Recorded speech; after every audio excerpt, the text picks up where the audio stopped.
c'est un moment suspendu. Un moment où vous n'avez rien à faire, où rien ne vous préoccupe. La bibliothèque est là. Vous vous en approchez, vous saisissez un livre, vous l'ouvrez, vous commencez à lire, puis le temps file, défile, vous ne le voyez pas passer. Vous ne décidez pas de quand ce moment va s'arrêter. Il prendra fin de lui-même. Vous refermez l'histoire, puis vous repartez, doucement, vers autre chose. Ce moment où vous n'avez pas couru, quand l'avez-vous vécu pour la dernière fois ? C'était quand la dernière fois que vous êtes allé à votre rythme ? Je suis une rêveuse pas sportive qui a essayé de courir aussi vite que les autres. J'ai essayé d'aller au rythme de l'école, par exemple. Je voulais apprendre aussi vite et comprendre aussi vite que mes camarades, notamment les maths. Et même si je comprenais vite, il fallait m'expliquer longtemps et c'était plus que ce que le programme autorisait. J'imagine que vous avez été un peu dans la même situation. Il y avait des matières, ça allait, d'autres, c'était plus compliqué. Et pensiez-vous que vous étiez vraiment nul ou juste que ce n'était pas à votre rythme ? Moi, personnellement, ma casquette de bon élève était bien ancrée sur ma tête et j'étais prête à suivre le rythme. Nous avons très tôt un emploi du temps, celui des 35 heures, celui de l'école, celui de la morning routine. Mais on ne se demande jamais « et moi ?» C'est quoi mon rythme à moi ? Mon rythme d'apprentissage, mon rythme physique, mon rythme de sommeil. J'ai été dans un mal-être. Je n'arrivais pas justement à tenir tous ces rythmes, celui de l'étudiante, de la salariée, de la personne d'intérieur. Mais je n'étais pas seule. Il suffisait d'écouter mes proches, de voir tous les articles sur les burn-out ou les envies de reconversion pour se dire que quelque chose clochait. La vidéo « Prendre des vacances, une absurdité » d'Albert Moukébert, qui est un chercheur en neurosciences, m'a beaucoup aidé dans ma réflexion parce qu'il mettait des mots sur une sensation. Il dit dans cette vidéo que le rythme actuel est une construction sociale héritée de l'industrialisation et qu'il n'est pas naturel. C'est une construction sociale parce que passer des mois à travailler et attendre 2 pauvres semaines de vacances pour se reposer, ce n'est pas naturel, c'est même absurde. C'est comme si vous mangiez 20 kilos en début de mois et rien le reste du mois. On est d'accord, c'est un petit peu absurde. Pourtant, nous devrions pouvoir connaître notre rythme et surtout le suivre. Parce que connaître son rythme, c'est répondre à une tâche ou à une sollicitation quand nous sommes au mieux pour la faire et se reposer quand nous en avons besoin. Alors vous devez vous dire, c'est bien beau, mais comment faire ? Comment faire pour sortir du cadre qu'on s'est imposé depuis tout petit ? Et surtout, quel serait l'intérêt ? L'intérêt, c'est de sortir du cadre pour mieux s'y insérer, jouer avec et apprendre à danser. Nous avons tous des rythmes différents, les uns des autres, mais aussi en nous-mêmes. J'ai parlé des matières à l'école, mais cela peut s'appliquer à plein de sujets. Moi, personnellement, il y a 3 sujets sur lesquels j'ai dû travailler pour me comprendre et mieux me faire comprendre. 3 sujets où mon temps, mon rythme est différent. Il y a le temps très long de l'écriture, le temps court et nécessaire de repos face à l'hyperstimulation, et l'instant de la photographie. Je suis une rêveuse pas sportive, comme je vous disais, et donc j'ai besoin de rêvasser, de m'évader, surtout quand je suis sollicitée et stimulée par trop de bruit, par quelqu'un qui me parle pendant très très longtemps sans s'arrêter, ou par la lumière, comme ça, très forte, en pleine figure, pendant longtemps. Donc je vous laisse imaginer dans quel état je vais sortir de là. Mais je sais que je ne suis pas toute seule dans cette salle. Et aussi, j'ai mis très longtemps en fait, à comprendre que ces petites choses me fatiguaient plus que les autres, que pour les autres. Je ne comprenais pas en fait que mes camarades n'avaient pas envie de mourir après une demi-heure dans le brouhaha de la cantine ou après une envie de calme après une longue virée en métro. Mais j'ai mis encore plus de temps à comprendre que moi, j'avais besoin de 5 ou 10 minutes de pause, d'être indisponible temporairement pour mieux revenir, être mieux présente pour les autres. Donc franchement, maintenant, je préfère paraître bizarre 5 minutes, mais ne pas m'imposer le rythme des autres et le payer plus tard. La démarche a été un peu la même avec l'écriture. J'écris dans mon coin depuis quelques années, enfin depuis très longtemps en fait, mais il y a quelques années, j'ai décidé de méditer. Donc j'ai publié mon livre, ça m'a permis de participer à des salons, de rencontrer d'autres auteurs, de me demander aussi comment je pouvais vivre de ma plume. J'ai toujours pas trouvé, si vous voulez savoir. Mais parmi ces auteurs, justement, certains vivent de leur écriture, et notamment parce qu'ils publient 1 à 4 livres par an. Alors c'est un rythme militaire d'écriture, il faut écrire tous les jours. Et casquette de bon élève le retour, je me suis dit, c'est comme ça qu'il faut faire? Est-ce que c'est comme ça qu'on arrive à vivre de sa plume, à exister en tant qu'auteur? Alors j'ai essayé.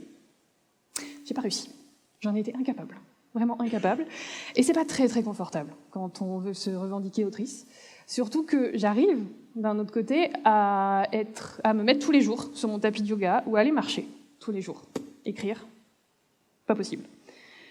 Mais je voulais que l'écriture reste mon truc, mon temps, ma création. Mais quand même, j'ai voulu me rassurer. Alors j'ai cherché d'autres exemples, d'autres auteurs qui pouvaient peut-être fonctionner comme moi. On a Balzac, auteur français du 19e, qui, lui, se levait à 1h du matin pour écrire pendant 8 heures à peu près. Ensuite, il faisait une pause, reprenait de 10h jusqu'à 16h, avec beaucoup de café. Il y a Toni Morrison, qui est prix Nobel de littérature, autrice américaine, qui, elle, se levait à 5h du matin, avant d'aller travailler et de s'occuper de ses enfants, pour écrire. Moi qui ne suis pas une lève-tôt, ils m'ont un peu trauma. Je ne savais pas quoi faire. Donc j'ai cherché d'autres exemples, et 2 choses m'ont sauvée. Une citation de Lev Tolstoï, donc, qui est l'auteur de Guerre et Paix, qui dit ceci. « Il ne faut écrire que lorsqu'on sent en soi quelque chose d'important, de nouveau, que l'on voit, qui est inintelligible aux autres, mais que le besoin d'exprimer cette chose ne vous laisse pas en repos. » Et ça a été une vraie révélation pour moi, cette idée qu'il ne faut écrire que dans l'urgence. Et je me souviens où j'étais 15 ans plus tard, quand j'ai lu cette citation, et j'y repense très souvent. La deuxième chose qui m'a sauvée, c'est Umberto Eco, donc lui c'est un auteur italien qui a écrit Le nom de la rose, qui, lors d'une interview, partage en fait son désarroi et son incompréhension justement face aux auteurs qui publient 1 livre par an. Selon lui, en fait, ils perdent le plaisir de construire une histoire pendant 10, 8, voire 8 ans. 10, 7, voire 8 ans, c'est mieux. Moi, j'ai un livre qui m'a pris 15 ans. J'en ai un autre, je l'ai écrit en 6 mois, je l'ai retravaillé pendant 2 ans. Celui sur lequel je travaille en ce moment, j'ai eu l'idée il y a 10 ans, et j'en ai encore pour quelques années, je pense. Mais tous ces exemples, en fait, m'ont permis de comprendre que certains fonctionnent comme nous, mais qu'on est tous différents.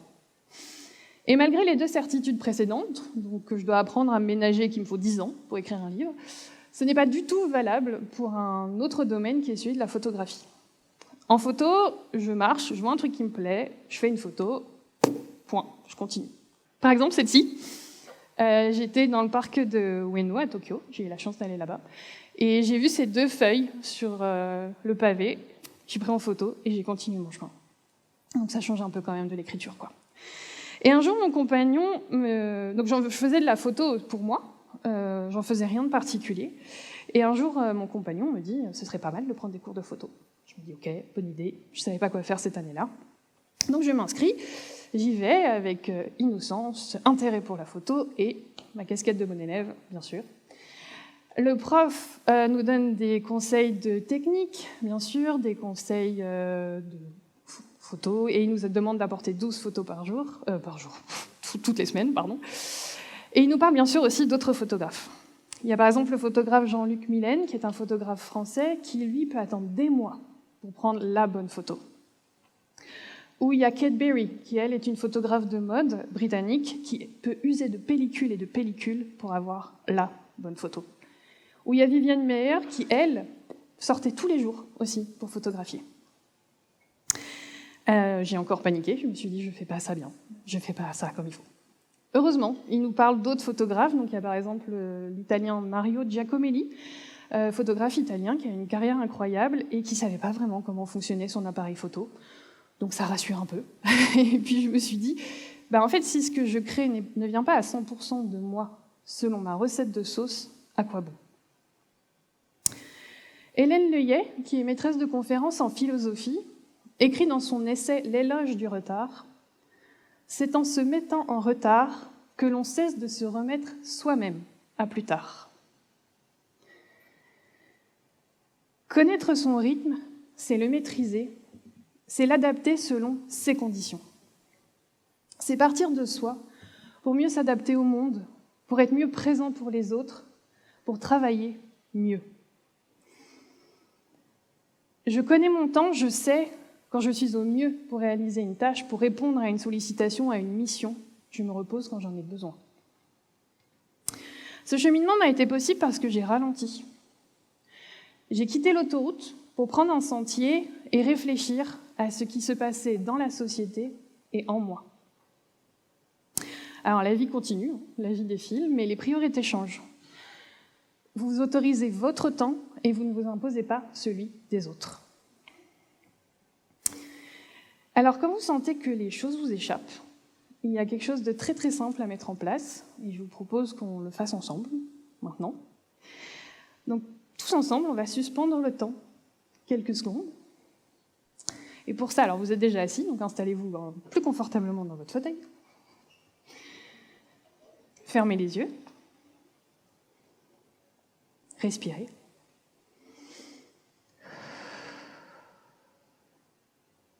Comment est votre respiration ? Est-elle lente ou rapide ?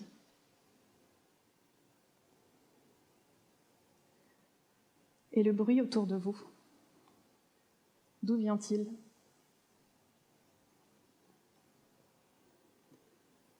Comment est le son de ma voix ? Comment sont les tissus sur votre peau ?